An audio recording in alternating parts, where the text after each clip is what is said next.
안녕하세요, GCN 시청자 여러분. 만민찬양 연주 프로그램 향기 이진집사입니다. 시청자 여러분, 앞으로 언젠가 아름다운 천국에 이르게 된다면 각자 꼭 한 번쯤은 이런 것을 해보고 싶다 라고 소망해 보시는 것이 있으실 텐데요. 저는 장차 천국 새 예루살렘에서 우리 하나님께서 베푸실 아름다운 연회에서 연주로 영광 돌리고 싶은 꿈이 있답니다. 사랑하는 아버지 하나님, 주님께 또 사랑하는 사람들과 함께 마음껏 마음의 향을 올릴 그날, 오늘은 천국 연회장에서 울려 퍼질 이 천상의 음악회를 한번 상상해 보시면서 시작하도록 하겠습니다.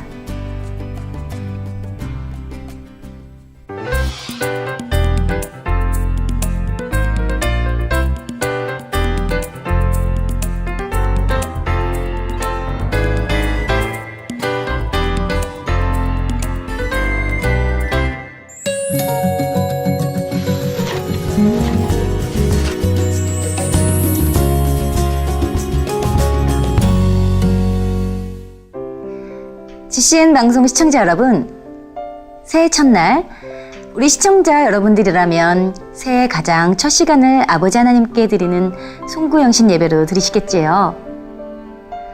새로운 첫 해의 첫날을 뜻깊게 보내고자 하는 마음은 누구나 마찬가지일 것인데요. 혹시 신년음악회가 무엇인지 아시나요?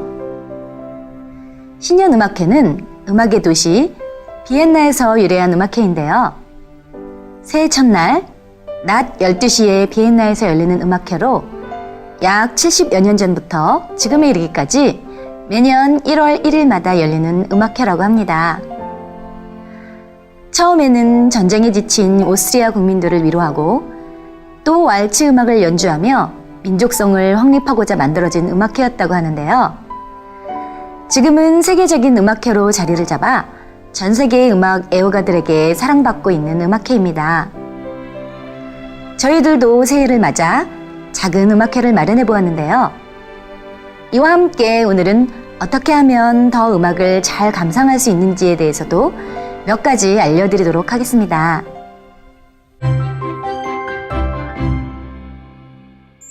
시청자 여러분들께서는 혹시 음악회에 가보신 경험이 있으신지요? 오늘은 짧게 음악회장에서 필요한 기본 매너에 대해서 알려드리도록 하겠습니다. 첫째로 박수에 대한 것입니다. 박수는 연주자들을 격려해주고자 하는 청주들의 마음의 표현인데요. 아낌없는 격려의 박수는 연주자들에게 큰 힘이 되지만 큰 감동을 받았다고 해서 곡이 아직 끝나지 않은 상황인데도 박수를 치게 되면 본의 아니게 연주자의 연주를 방해하게 되기도 합니다. 보통 교향곡이나 협주곡, 독주곡의 경우 악장과 악장 사이에는 박수를 치지 않으며 온전히 한 곡이 끝난 후 비로소 박수를 치는 것이 관례라고 합니다.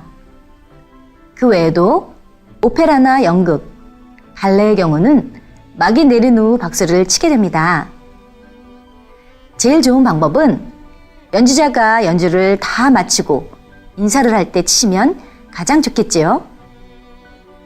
또한 연주자들이 모두 무대에서 퇴장할 때까지 끝까지 박수를 쳐주는 것이 좋다고 합니다. 박수가 중간에 뚝 끊기면 퇴장하는 연주자들이 좀 무안할 수도 있겠네요. 둘째로 연주 중 사진 촬영이나 핸드폰 사용은 하지 않아야 된다는 것입니다. 음악회장에서 갑자기 핸드폰 전화 소리나 카메라에 플래시가 터진다면 연주자들에게도 또 함께 감상하는 청중들에게도 큰 방해가 되겠지요. 핸드폰은 꺼두시거나 무음이나 진동으로 바꾸시는 것 꼭 기억해 주세요. 셋째로 본 공연에 큰 감동을 받아 그대로 마치기가 아쉬울 경우 청중들은 연주자들을 향해 끊임없이 큰 박수를 보내게 되는데요. 이에 대해 연주자들이 답례 인사를 하러 나오는 것을 커튼콜 혹은 앵콜이라고 합니다. 보통 연주자들은 두세 번의 답례 인사를 하며 청중들의 반응이 여전히 클 경우 때로는 몇 곡 더 연주를 하기도 하는데요. 그러나 연주자들의 상황에 따라 앵콜을 할 수 없는 경우도 있는데 너무 지나치게 앵콜을 요구하는 것도 실례가 될 수 있겠지요.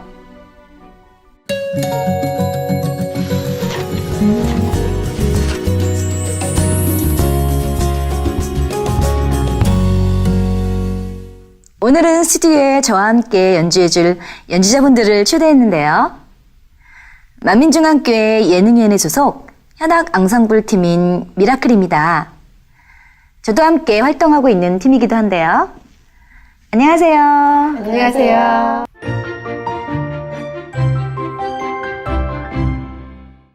네, 반갑습니다. 이렇게 스튜디오까지 와주셔서 정말 감사드려요. 네, 저희도 이렇게 초대해 주셔서 감사합니다. 네. 우리 GCN 방송 시청자분들을 위해서 잠깐 팀 소개를 부탁드려도 될까요? 네, 저희 미라클 팀은요, 세계 최초 찬양 전문 오케스트라인 니시 오케스트라 단원으로 구성된 팀으로 총 멤버는 7명인데요. 오늘은 사정상 다 오시지 못했고요. 저희 3명만 대표로 오게 되었습니다. 네, 감사합니다. 오늘은 2014년 새해를 맞아 작은 음악회를 열어보려고 하는데요. 이렇게 오신 김에 각자 연주하는 악기에 대해서 한번 설명해 주시면 좋을 것 같아요. 먼저 바이올린부터 소개 부탁드릴게요. 예, 저는 현악기 중에서도요, 이 바이올린을 연주하는데요. 이건 바이올린이고, 이건 활이에요. 바이올린은 이렇게 4개의 현을 이 활을 이용해서 연주를 하게 되는데요.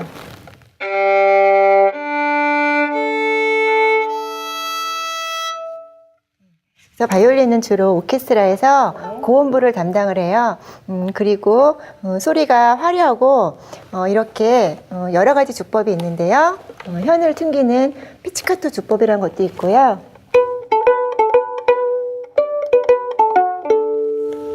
그 다음에 스피카토, 그리고 또 하모닉스라는 주법도 있어요.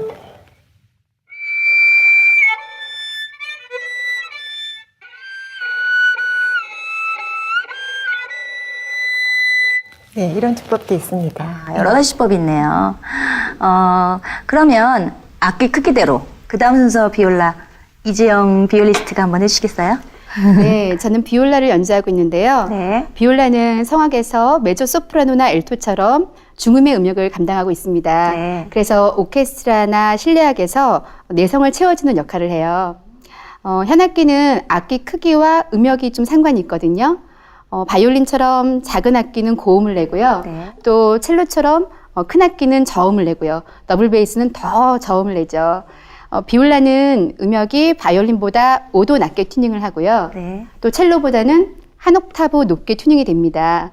그래서 악기의 크기가 비율로 따지자면 실은 이것보다 훨씬 커야 돼요. 그런데 훨씬 커서는 사람이 들고 연주할 수가 없기 때문에 악기 사이즈가 여러 악기 사이즈도 있지만 비율상으로 좀 작은 케이스에 속하게 됩니다. 그래서 비올라는 다른 현악기에 비해서 되게 특이한 음색을 좀 더 가지고 있다고 사람들이 보통 얘기를 하죠. 네. 부드럽고 푸근한 소리를 내는 편인데요. 제가 한번 들려드릴게요. 네.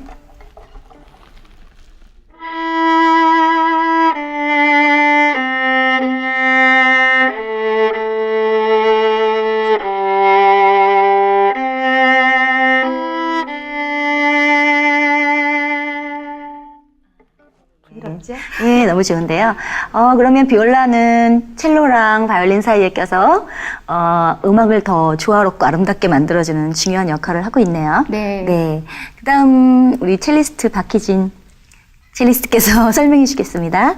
예, 저는 첼로를 연주하는데요. 네. 이 첼로는 따뜻한 음색이 마치 사람 목소리와도 같다고 해서요. 참 많은 사랑을 받고 있는 악기이기도 합니다. 저도 이 첼로를 보고 있으면 너무 행복하고 들을 때마다도 연주할 때마다도 많이 행복한데요. 연주는 이렇게 바이올린이나 비올라는 서서 하지만 저희는 앉아서 하거든요. 그래서 애국가를 연주할 때도 유일하게 앉아서 연주하는 악기이기도 합니다. 네. 예, 푸근한 음색의 첼로 소리 들어보시겠습니다.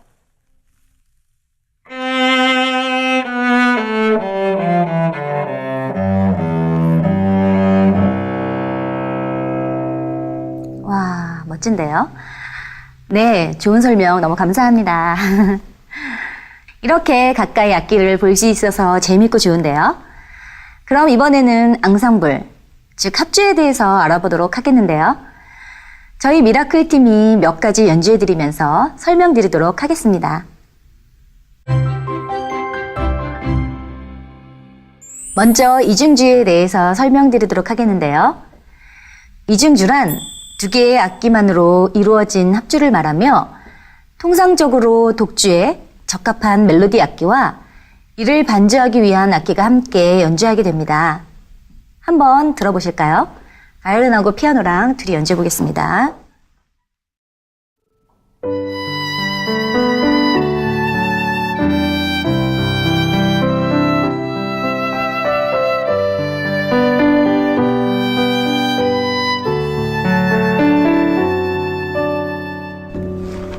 네, 다음으로는 삼중주가 있는데요. 트리오라고 하죠. 바이올린, 비올라, 첼로가 모이면 현악 삼중주라고 부르며 바이올린, 첼로, 피아노가 모이면 피아노 삼중주라고 합니다. 즉, 3명의 연주자들이 모여 연주할 경우 삼중주라고 하는데요. 한번 들어보시겠습니다.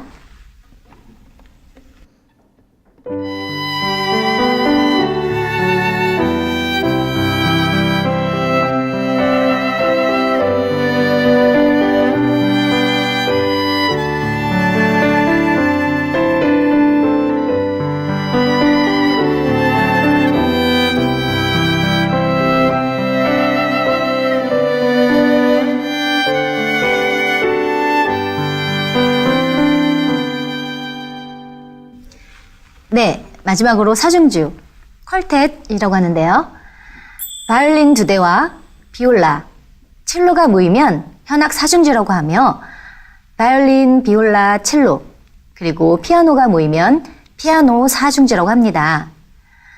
즉, 4명의 연주자들이 모여 연주할 경우 사중주라고 하는데 한번 들어보시겠습니다.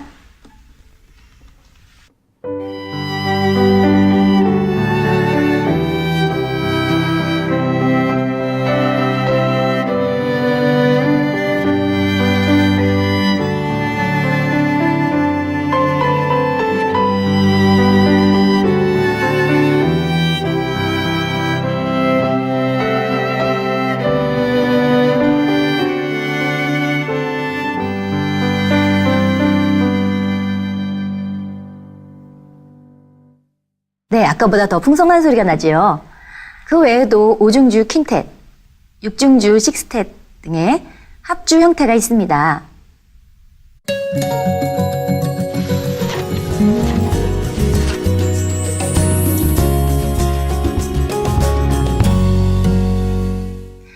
시청자 여러분, 이렇게 다양한 합주 형태가 있다는 것, 이제 잘 알게 되셨나요? 그럼 마지막으로 저와 미라클 팀이 한 곡을 연주해 드리도록 하겠습니다.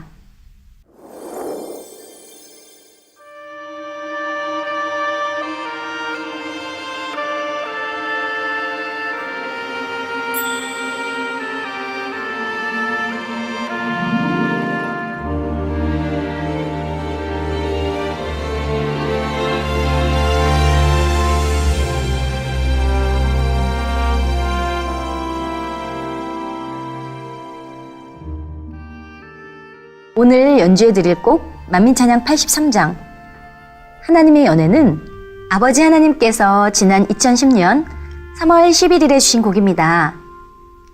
이 곡은 처음에는 느린 장단으로 시작되다가 중간부터는 덩실덩실 어깨춤이 나듯 신나는 리듬을 이용하여 흥겨운 마음을 표현해 드리는데요.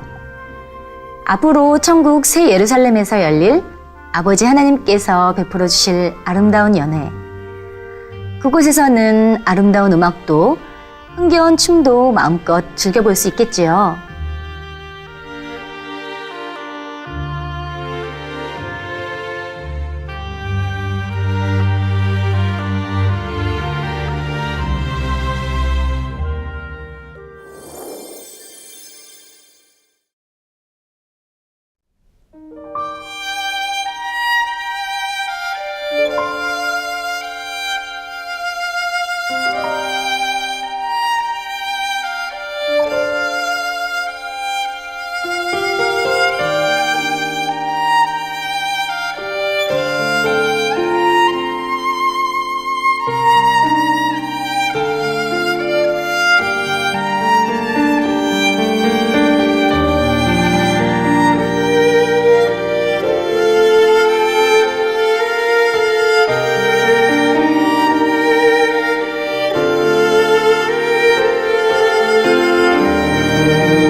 네, 오늘은 현악 앙상블 팀인 미라클과 함께 행복한 시간을 가져보았습니다. 오늘 소개해드린 바이올린의 제작자들 가운데 가장 위대하고 가장 많은 양의 바이올린을 만든 인물 중에 안토니오 스트라디바리라는 사람이 있습니다. 그는 바이올린 제작의 최고의 거장이라 불리기도 하는데요. 평생 동안 1100여 개의 악기를 제작했다고 합니다. 그가 제작한 현존하는 바이올린 중 1천만 달러 이상 나가는 고가도 있다는데요. 풍부한 음량과 빛나고 예리한 음색이 같이 있기 때문입니다. 우리 모두도 창조주 아버지 하나님의 최고의 작품인데요. 어느 곳에든지 아름다운 그리스도의 향기를 바라며 가치 있는 하루가 되시길 바랍니다. 지금까지 이진 집사였습니다.